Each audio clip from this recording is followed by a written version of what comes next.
வணக்கம் மக்களே. வங்கியில் கணக்கு வைத்திருக்கும் அனைவருக்கும் மிக மிக முக்கியமான அறிவிப்பு வெளியாயிருக்கு. அது என்ன அறிவிப்பு அப்படிங்கிற முழு விவரங்களையும் தெரிஞ்சுக்க வீடியோ கொஞ்சம் கூட ஸ்கிப் பண்ணாமல் கடைசி வரைக்கும் முழுமையாக பாருங்கள். இதுதான் முதன்முறையாக நம்ம வீடியோவை பார்க்குறீங்கன்னா மறக்காம நம்ம சேனலை சப்ஸ்கிரைப் பண்ணிவிட்டு அந்த லைக் பட்டனை தட்டி விட்டுருங்க. வாங்க வீடியோக்குள்ளே போகலாம். சேமிப்பு கணக்குகளில் ரொக்க பரிவர்த்தனைகளுக்கான வரம்புகள் மற்றும் விதிமுறைகள் குறித்து பொதுமக்கள் தெரிந்து கொள்வது அவசியம். மேலும் இந்த வரம்புகளை மீறினால் ஏற்படும் விளைவுகள் என்னென்ன என்பதை பார்க்கலாம். சேமிப்பு கணக்கில் பணத்தை வைத்திருப்பதற்கான வரம்புகள் அல்லது ஒரு நாளில் அனுமதிக்கப்பட்ட பண பரிவர்த்தனைகள் எவ்வளவு என்று நீங்கள் எப்போதாவது யோசித்து இருக்கிறீர்களா? வரி விதிகளின்படி ஏப்ரல் 1 முதல் மார்ச் 31 வரையிலான ஒரு நிதியாண்டில் சேமிப்பு கணக்கில் மொத்த ரொக்க வைப்பு அல்லது திரும்ப பெறுதல் ரூபாய் 10 லட்சத்திற்கு மிகாமல் இருக்க வேண்டும்.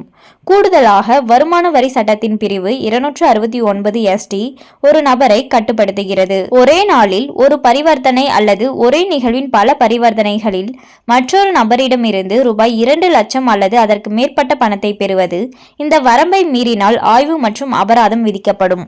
ஒரு நிதியாண்டில் உங்கள் சேமிப்பு கணக்கில் ரொக்க பரிவர்த்தனைகள் ரூபாய் 10 லட்சத்தை தாண்டினால் என்ன நடக்கும்? அத்தகைய எந்த நடவடிக்கையும் அதிக மதிப்புள்ள பரிவர்த்தனையாக தகுதி பெறுகிறது. வருமான வரி சட்டத்தின் பிரிவு 114B கீழ் இதுபோன்ற நிகழ்வுகள் குறித்து வருமான வரித்துறைக்கு அறிவிக்க நிதி நிறுவனங்கள் கடமைப்பட்டுள்ளன.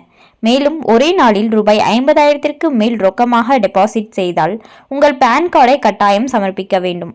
உங்களிடம் பான் இல்லையெனில் படிவம் 60 அல்லது 61ஐ மாற்றாக சமர்ப்பிக்கலாம்.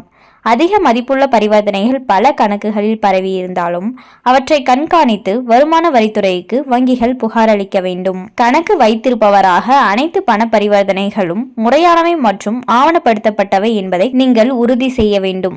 இந்த விதிமுறைகளை கடைபிடிக்க தவறினால் அபராதம் அல்லது அதிகாரிகளால் மேலும் விசாரணை ஏற்படலாம்.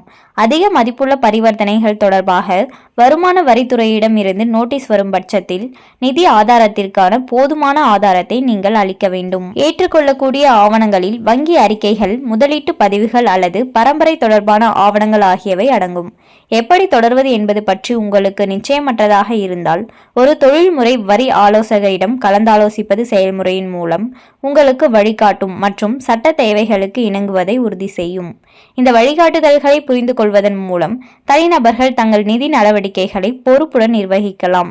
மேலும் நீங்கள் வருமான வரி அதிகாரிகளுடன் தேவையற்ற சட்ட சிக்கல்களை தவிர்க்கலாம். ஸோ பார்த்தீங்கன்னா நம்ம சேமிப்பு கணக்கு வச்சிருக்கோம் அப்படின்னா எவ்வளோ பண பரிவர்த்தனைகள் ஒரு வருஷத்துல செய்யலாம் அப்படிங்கிறத முழு விவரங்களையும் பார்த்தோம். ஸோ அப்படி பார்த்தீங்கன்னா அந்த லிமிட்டை கிராஸ் பண்ணா, அதாவது மீறினா நம்ம பார்த்தீங்கன்னா அபராதம் செலுத்த வேண்டியதா இருக்கும். அது மட்டும் இல்லாம தேவையற்ற சட்ட சிக்கல்களை சந்திக்க நேரிடும் அப்படின்னு சொல்றாங்க. ஸோ பார்த்தீங்கன்னா நீங்க பண பரிவர்த்தனை செய்யும் போது சேஃபா இருங்க. அண்ட் மேலும் இது போன்ற அரசாங்கம் சார்ந்த அனைத்து அப்டேட்களையும் உடனுக்குடனே தெரிஞ்சுக்கணும்னு நினைச்சீங்கன்னா மறக்காம நம்ம சேனலை சப்ஸ்கிரைப் பண்ணி பக்கத்தில் இருக்க பெல் ஐக்கானை கிளிக் பண்ணி அதில் ஆளுங்கிற ஆப்ஷனை செட் பண்ணி வச்சுக்கோங்க. அப்பதான் நம்ம அப்லோட் பண்ற வீடியோ உடனுக்குடனே உங்களுக்கு நோட்டிஃபிகேஷனாக வந்து சேரும். அது மட்டும் இல்லாமல் அந்த லைக் பட்டனை தட்டி விட்டுருங்க. தேங்க்ஸ் ஃபார் வாட்சிங்.